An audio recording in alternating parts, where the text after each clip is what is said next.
More than 25 million Americans collectively lose more than $8.6 billion each year as the result of scams, and phone scams account for a large portion of those losses. That's according to the Federal Trade Commission. And because fraud is a growing problem, both the number of Americans and the amount of money lost grows each year. Everyone is a potential victim of phone scams, even those who believe they're too smart or too sophisticated to fall prey to fraudsters. One of the more common types of phone scams these days is the parking ticket scam. The scam. Variations of it also deal with traffic tickets and court fees, but because so many people fail to pay and even forget their parking tickets, fraudsters like to use their victims' sense of guilt or forgetfulness against them. Here's how the parking ticket scam works.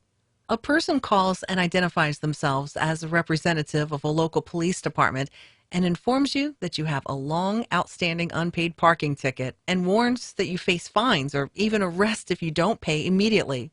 They likely will ask enough questions to get the information they need to claim that the parking ticket was written at a location near where you work or live, or where you likely visited during a certain period more than a year ago. You won't remember the specific incident, but it will sound plausible enough that you assume you simply forgot about it. If you protest that you never received any notice about the fine, the caller will take an aggressive tone and inform you that several notices were sent and that you're responsible for reading your mail more carefully. There are variations in the scam at this point. Some scammers will demand immediate payment of a small fine over the phone. They might ask you to pay using your credit or debit card number and the CVV code on the back. Or they might ask for immediate payment using a check by phone method that requires you to give them your bank account number and bank routing number. In either case, the scammer's goal is to steal your identity and either clean out your bank account or run up big charges on your credit card. Other scammers might ask you to purchase a reloadable charge card and then call them back and give them that card's account number. In that case, the amount of the fine is likely to seem unusually large for a parking ticket. What you should do. How can you avoid becoming the victim of the parking ticket scam?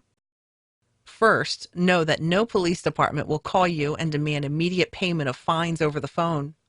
Second, never give your financial accounts information out over the phone to anyone who calls you.